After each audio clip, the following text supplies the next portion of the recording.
A continuación, veremos el tema sobre higiene industrial, higiene ocupacional.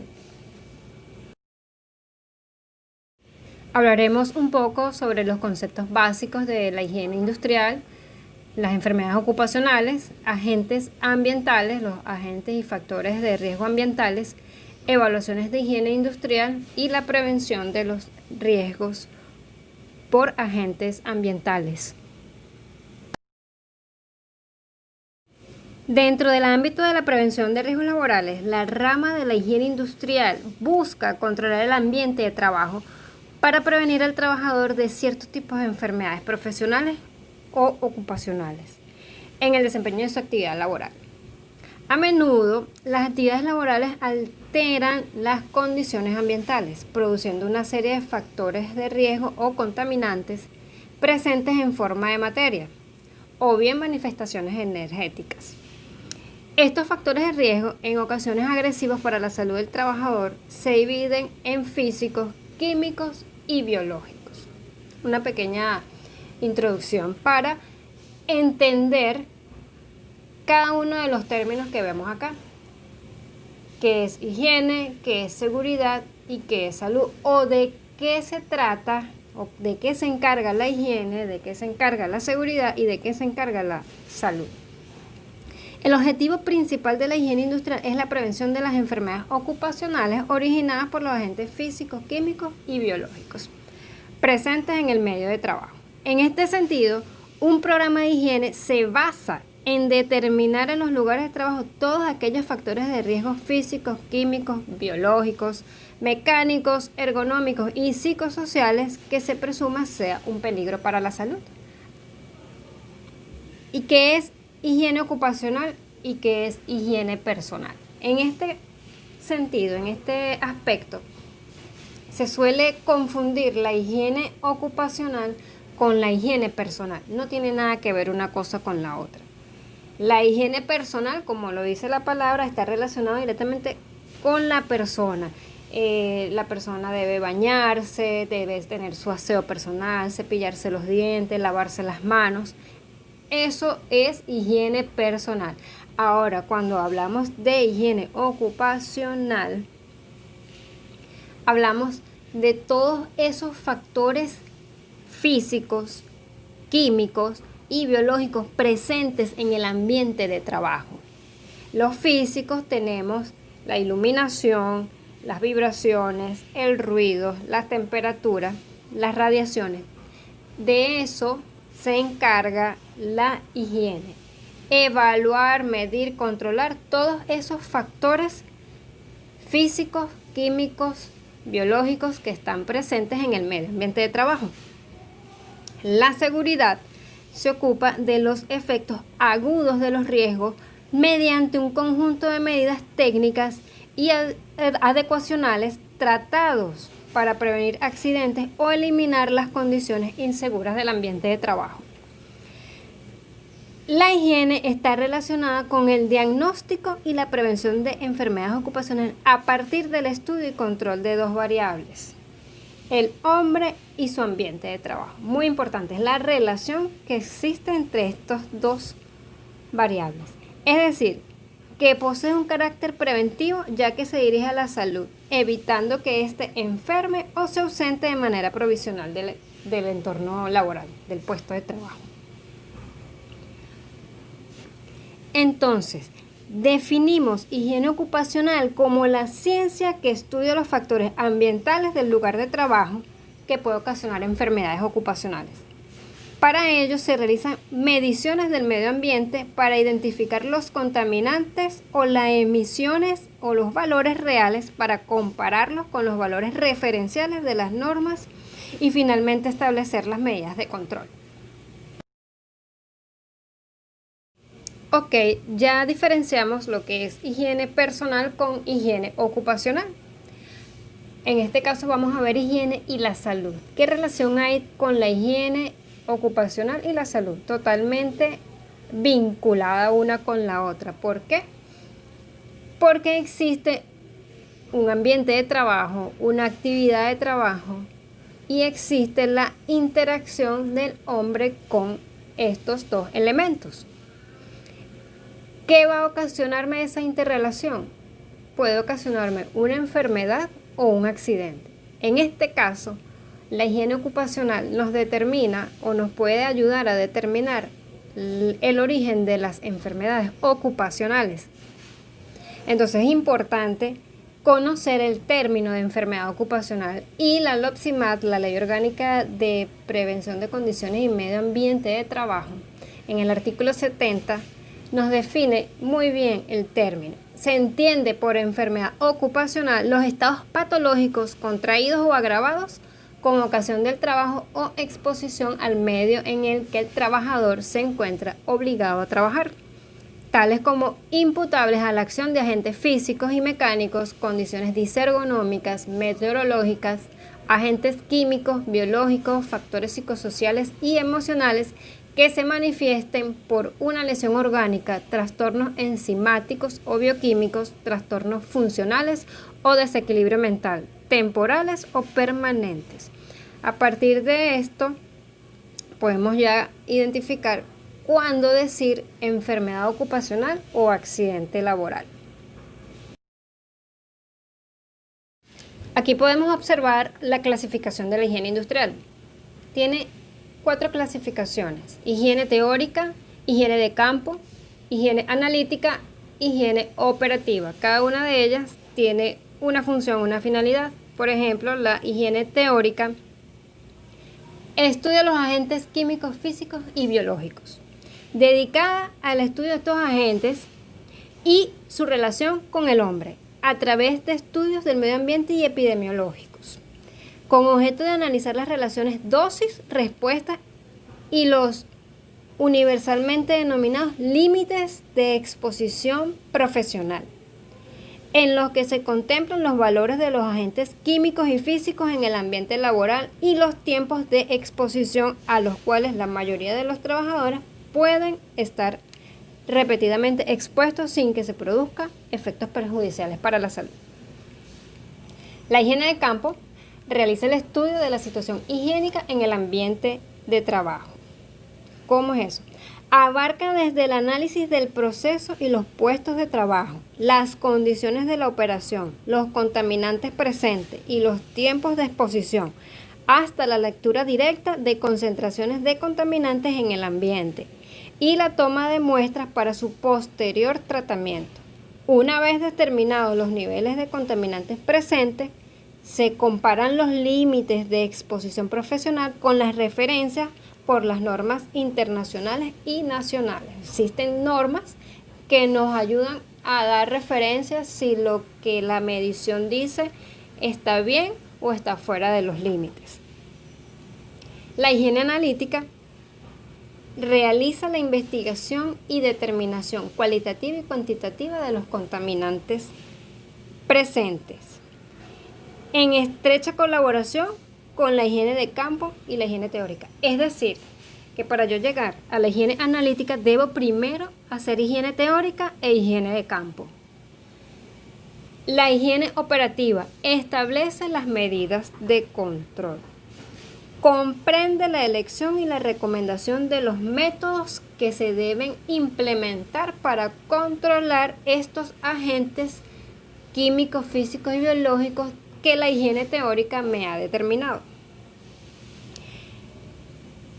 Y actuando sobre el proceso o foco emisor del contaminante, sobre el medio de propagación o sobre el individuo afectado, reduce los niveles de concentración hasta valores no perjudiciales para la salud. ¿Cuál es la finalidad de esto? Que a través de la higiene operativa yo voy a establecer las medidas para controlar los riesgos que ponen en peligro la salud del trabajador. Entonces, para resumir, cada una de estas higienes está relacionada de forma directa. Yo no puedo llegar a higiene operativa sin haber hecho higiene teórica. Yo no puedo hacer higiene analítica sin haber hecho higiene de campo. Es decir, que para yo llegar a la higiene operativa, yo tengo que estudiar los agentes o los factores de riesgo. Debo realizar un estudio del medio ambiente, debo ir a campo y debo de forma analítica, investigar ese resultado que me dio la higiene de campo para luego ir a la parte operativa, que es establecer las medidas de control. Ahora vamos a clasificar los agentes físicos. Los agentes físicos se clasifican en ruido, vibraciones, radiaciones, estrés térmico e iluminación. Ahora bien, ¿qué tipos de agentes físicos se estudian en el ámbito de la seguridad y salud en el trabajo? El término de agente físico se utiliza para describir distintas formas de energía que tienen la capacidad de causar daños a la salud y en la seguridad de los trabajadores. Estos agentes físicos, químicos y biológicos requieren a menudo de medidas de diferentes parámetros de exposición del trabajador a lo largo de la jornada laboral para poder determinar el riesgo existente. Sin embargo, para aquellos agentes para los que existe un criterio técnico que permita llevar a cabo una evaluación genérica previa a dichas mediciones, formará parte de la etapa general de la evaluación. O sea, ya tenemos unos valores de referencia y eso lo vamos a usar para partir hacia un estudio. Y las mediciones se planificarán de acuerdo al nivel de riesgo.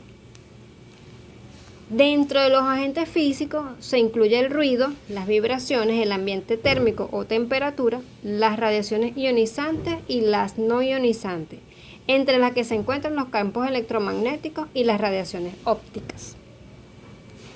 Estos agentes físicos están presentes en un gran número de actividades laborales como la construcción, la industria manufacturera, los centros de investigación e incluso en el sector servicios también existen estos agentes físicos y pueden abarcar aspectos estudiados de forma clásica desde el punto de vista de higiene industrial. Es decir, que estos agentes están presentes en cualquier actividad de trabajo y deben ser medidos porque pueden estar generando daños a la salud y no lo sabemos.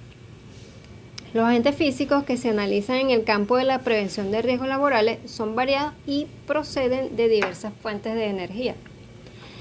En primer lugar, se podría nombrar aquellos relacionados con la energía mecánica, como el ruido y las vibraciones. Son los clásicos de la higiene, debido a que son los más tradicionales en el terreno de la higiene industrial y sus efectos perjudiciales a la salud se conocen mundialmente. También son los índices más altos en las estadísticas epidemiológicas de enfermedades ocupacionales. Por otra parte, se encuentran los relacionados con la energía calórica. El ambiente térmico desfavorable el ambiente térmico desfavorable puede ocasionar situaciones de incomodidad con consecuencias para la salud, pero también pueden desencadenar situaciones de peligro grave si las condiciones ambientales son extremas, como frío extremo o calor extremo. Una de las energías que mayor presencia tiene en el entorno laboral es la energía en forma de ondas electromagnéticas o radiaciones. Bajo la definición de radiaciones se incluyen aquellas que tienen energía suficiente para ionizar la materia, conocidas como radiaciones ionizantes. Estas radiaciones pueden tener naturaleza de onda electromagnética o corpuscular. Por ejemplo, la radiación alfa. Esa es una radiación ionizante. Un ejemplo típico son las radiaciones de los rayos X. Por eso es que las personas que trabajan en estos laboratorios con rayos X tienen 6 meses continuos de trabajo y 6 meses continuos de vacaciones. Porque existen unos niveles límites de exposición y se basa en 6×6. Las radiaciones que no tienen energía suficiente para ionizar la materia se clasifican como radiaciones no ionizantes. En esta definición se incluyen los conocidos como campos electromagnéticos y las radiaciones ópticas, como los rayos infrarrojos. Ok, ahora vamos a definir cada agente físico para entender cómo influye cada uno de ellos sobre la salud del trabajador. El ruido es cualquier sonido indeseable. Es una forma de vibración que puede conducirse a través del canal auditivo y en muchas ocasiones estos sonidos de cualquier clase pueden percibirse con agrado o desagrado. Sucede mucho con el funcionamiento de las máquinas en las empresas, en las industrias, que producen ondas sonoras elevadas no deseadas. Otra circunstancia es cuando la persona se desplaza por su ambiente, su entorno, en la casa, en la calle, en el espacio de dispersión. Se expone a muchas clases de ruido. Puede exponerse al ruido de los carros, de la civilización en general, el día a día. También la casa se puede exponer a ruidos de los aparatos de televisión, de la radio, a los vecinos, las residencias, y en otros casos, por ejemplo en los aeropuertos, los aviones generan altos niveles de ruido. Por esto se puede asegurar que el hombre está expuesto constantemente a diferentes ruidos, altos, bajos, medios, en diferentes niveles. Finalmente, la exposición prolongada a altos niveles de ruido origina sordera temporal o permanente. Además de hacer difícil la comunicación, reduce la eficiencia en el trabajo, contribuyendo a la ocurrencia de accidentes y enfermedades. La pérdida de la audición es un mal que existe desde tiempos remotos. Se presenta en todos los grupos sociales y sus causas son muy variadas. Con relación a la evaluación, el nivel de ruido o la duración de la exposición no debería exceder los límites establecidos por las autoridades competentes u otras normas internacionales reconocidas. La evaluación debe considerar el riesgo de deterioro de la audición y el grado de interferencia con la comunicación oral, la comunicación de conversación, por decirlo de alguna manera. En relación a las vibraciones, es el movimiento oscilatorio de las partículas de los cuerpos sólidos respecto a una posición de referencia. El número de veces por segundo que se realiza el ciclo completo es la frecuencia y se mide en hercios. En la práctica, las vibraciones suelen constar de muchas frecuencias simultáneas. La descomposición de las señales en sus componentes singulares de frecuencia se llama análisis de frecuencia. Y el hombre percibe las vibraciones con una gama de frecuencias que va desde una fracción de hercio hasta 1000 hercios. La exposición prolongada a niveles elevados de vibración provoca desórdenes psicológicos que pueden dar origen a enfermedades profesionales. Los trastornos originados por las vibraciones son muy complejos y varían sustancialmente según los siguientes factores: el modo de transmisión, según sea a todo el cuerpo o parte de él; características físicas de las vibraciones, tales como frecuencia, dirección, tipo y amplitud; naturaleza de la actividad, postura del individuo y zona de transmisión; duración de la exposición y repartición de la misma en el tiempo; factores individuales tales como peso, antecedentes patológicos, entre otros. Las radiaciones ionizantes. La energía tiene muchas formas de presentarse y de transmitirse en la naturaleza. Una de ellas son las radiaciones electromagnéticas.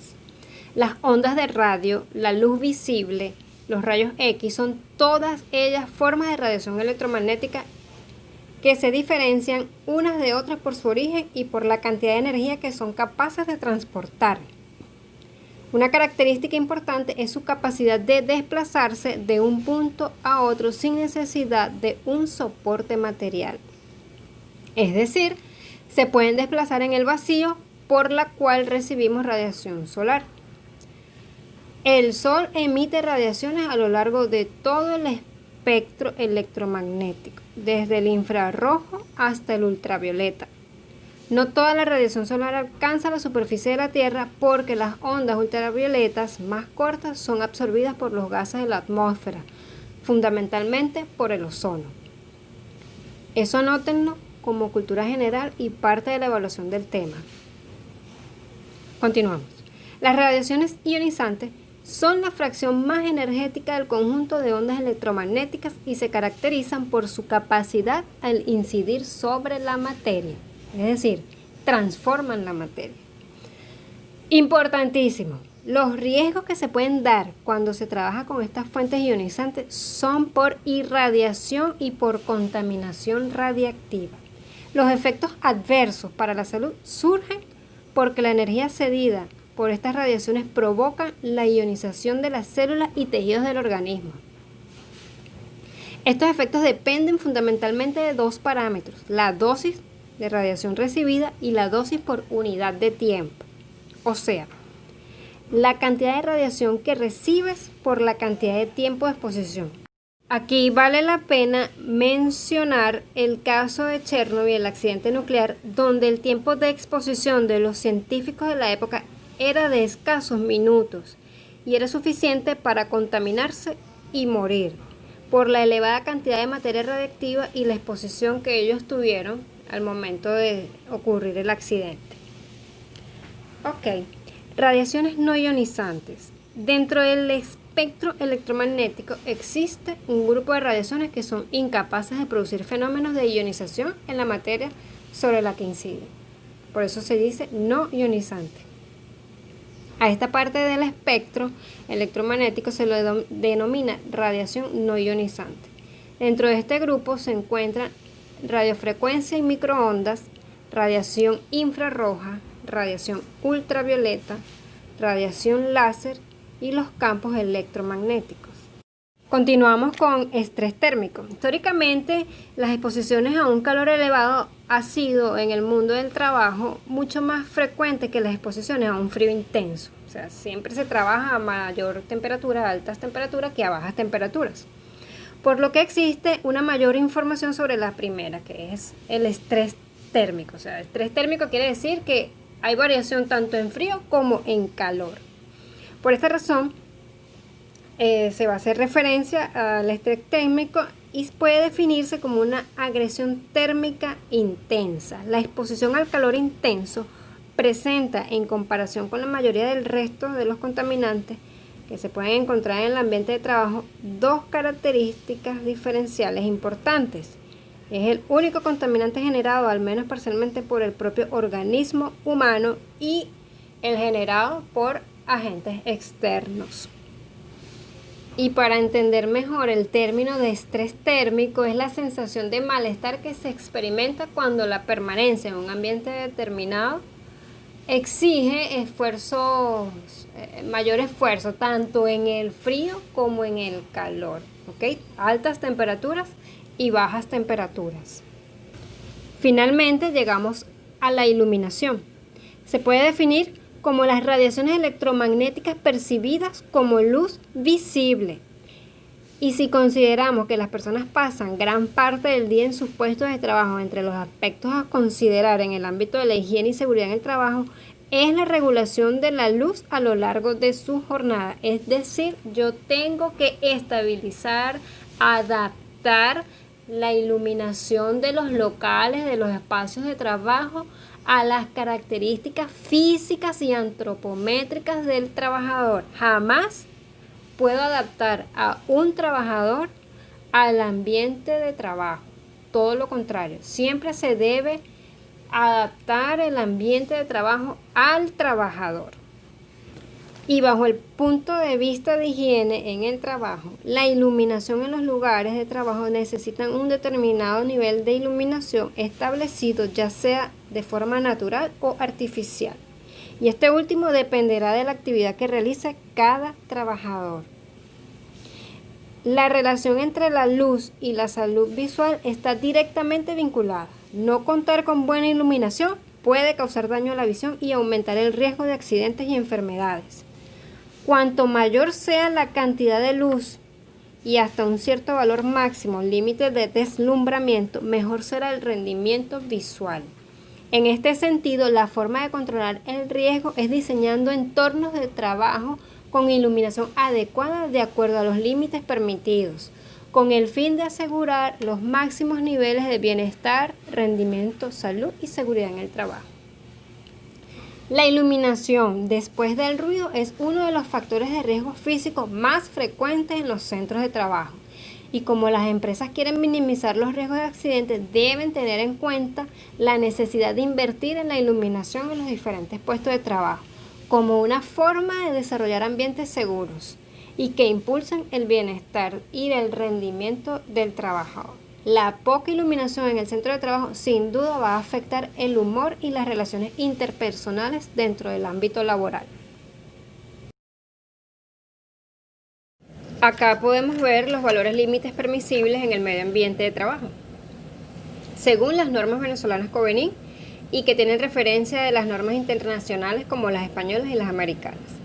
En la tabla de ruido vemos máximos de exposición, medidos en horas y jornada de trabajo. Por ejemplo, para una jornada normal de 8 horas de trabajo, el trabajador puede estar expuesto a un nivel de presión sonora, que es el ruido, de 85 decibeles. Es decir, si el ruido tiene un valor de 85 decibeles, la persona puede pasar sus 8 horas de trabajo sin dificultades a posteriores. Es decir, que no es perjudicial para la salud.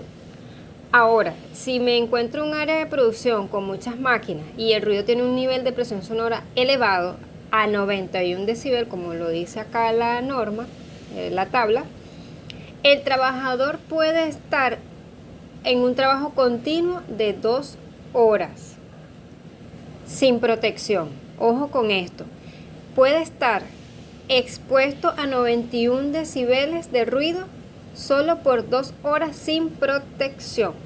Hay que tener en cuenta esto porque el protector auditivo puede reducir el nivel de presión sonora y se puede elevar el tiempo de exposición. ¿Cómo les explico esto? Fíjense, les estoy diciendo que sin protección el trabajador solo puede estar 2 horas, ¿verdad? Es decir, que no tiene el protector auditivo. Si yo le coloco el protector auditivo a este trabajador en el ambiente de trabajo con 91 decibel de presión sonora, ese protector auditivo me va a reducir el ruido a un nivel de 85 decibeles para que el trabajador pueda estar las 8 horas continuas de trabajo. Pero ahí es donde vienen los problemas de conducta, de actos inseguros, ¿verdad? Todo esto está relacionado directamente con las condiciones y actos inseguros. Entonces, si yo le entrego al trabajador el protector auditivo y este no se lo coloca, está cometiendo el acto inseguro y ahí entonces vienen los problemas y las enfermedades ocasionadas por el ruido. Y bueno, hacemos una cadena total y llegamos al principio de la materia, que es la evaluación de los peligros y los riesgos ocupacionales. Ahora vemos la tabla de iluminación. Allí nos presentan los diferentes niveles de iluminación de acuerdo al tipo de trabajo que se esté realizando. Por ejemplo, en una oficina de trabajo, mínimo se debe tener un nivel de iluminación de 300 lux. Lux es la medida de la iluminación. Para un trabajo en una mesa quirúrgica, en un hospital, en una sala de cirugías, el nivel debe ser de 20.000 lux, es decir, debe estar suficientemente iluminado para que el médico pueda ver lo que está realizando. Para un trabajo fino, ¿cuáles son los trabajos finos? Tipo joyería, relojería, imprenta, costura, que tienen que estar viendo muy bien. Estas personas también usan lupas para aumentar la visión. Allí necesitan 1.000 lux. Ahora, para un trabajo un poco más rústico, por ejemplo, manipulación de mercancías en almacenes, con 100 o 50 lux es suficiente la iluminación. Entonces, para las áreas comunes como oficinas o industrias, tenemos que estar en el rango de 200 y 300 lux para poder cumplir con los niveles y evitar las enfermedades ocupacionales por iluminación. Ahora tenemos el calor, la tabla de calor. Todas estas tablas están explicadas en las normas Covenin que están colgadas en la plataforma. Ustedes tienen que ir a la plataforma, revisar todas las normas, porque de allí también van a haber preguntas para la evaluación. Es importante que ustedes, como futuros ingenieros, tengan conocimiento de todas estas normas Covenin, ¿ok? Para ahorita por cuestiones de cultura general, pero es necesario que ustedes conozcan estas normas Covenin. La tabla de calor nos indica que tenemos un régimen de trabajo, descanso y una carga de trabajo. Entonces, si el ejemplo dice una carga de trabajo continuo, que sea liviana, una carga de trabajo liviana, se puede estar a una temperatura de 30 grados tranquilamente 8 horas. Si yo tengo un trabajo continuo y una carga de trabajo moderada, puedo estar a 26.7 grados centígrados de temperatura ambiental, no corporal, ojo con esto, ambiental. Y si estoy haciendo trabajo continuo con carga pesada, a 25 grados centígrados, es decir, tiene que estar a una temperatura ambiente bastante agradable. Ahora bien, si yo estoy haciendo un régimen de trabajo-descanso con un 50% de trabajo y un 50% de descanso cada hora, con una carga de trabajo moderada, el límite de la temperatura ambiental debe ser de 29.4 grados centígrados. Si se sobrepasan estos límites, vienen los problemas de salud para los trabajadores. Entonces, nuevamente los invito a que revisen cada una de estas normas Covenin para ahondar un poco más en el tema. Como les decía en la diapositiva anterior, bueno, aquí tenemos las normas Covenin que normalizan los factores de riesgo físicos en Venezuela. Y Sencamer y Covenin es el ente encargado de velar por la estandarización y normalización bajo lineamientos de calidad en Venezuela. Ellos son los que normalizan todas estas cosas acá en Venezuela. Y Covenin estableció los requisitos mínimos para la elaboración de procedimientos, materiales, productos, actividades y otros aspectos que estas normas rigen. Todo está normalizado por la Covenin. En esta comisión participan entes gubernamentales y no gubernamentales, especialistas en cada una de las áreas. Si ustedes revisan la página, allí van a encontrar cualquier cantidad de normas que dan los tips técnicos para la elaboración de todo lo que existe acá en Venezuela. Y tienen la parte de higiene y seguridad bastante definido. Aquí pueden ver la Covenin 1565, que es de ruido, la 2249, que es de iluminación, la 2254, que es calor y frío, 2255 vibraciones, la 2238 y la 2259, que habla de las radiaciones ionizantes y las no ionizantes. Todas ellas están colgadas en la plataforma y las deben revisar porque vamos a realizar varios casos prácticos con las normas y algunas preguntas que van a salir en la evaluación.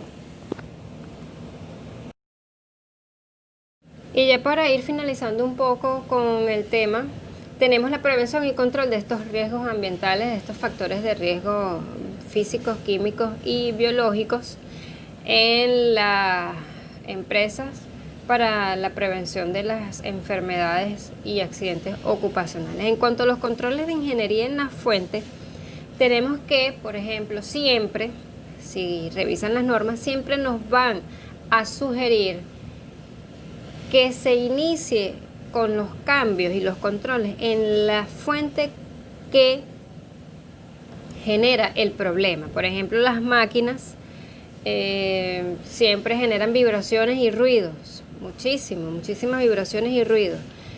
Entonces, lo que debe hacer el higienista, el investigador, es analizar si se puede mejorar la fuente. Y en este caso nuestra fuente es la máquina. Ellos deben evaluar de forma ingenieril si se puede modificar esa fuente. Aislar, por ejemplo, la máquina para que no haga tanto ruido. ¿Cómo la aislamos? Bueno, hay que ver si es posible encajonarla metida en 4 láminas de corcho para reducir el ruido. Y para las vibraciones igualmente, anclar mejor la máquina para que no se mueva tanto, para que no vibre tanto. Lo que se debe hacer siempre, primero, es evaluar las condiciones del medio ambiente, si se puede controlar directamente a la fuente.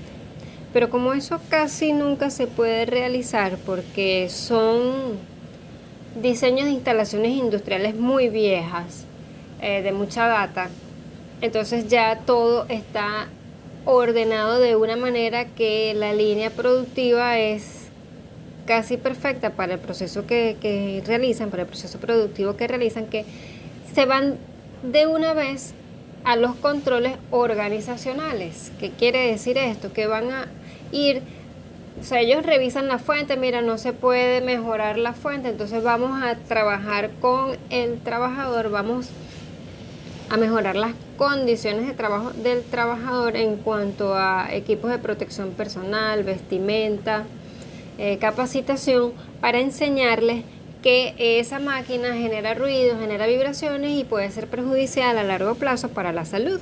Entonces ahí es donde vienen que el trabajador, como hay una zona muy ruidosa, hay que colocarle el protector auditivo que va a disminuir el ruido directamente al trabajador.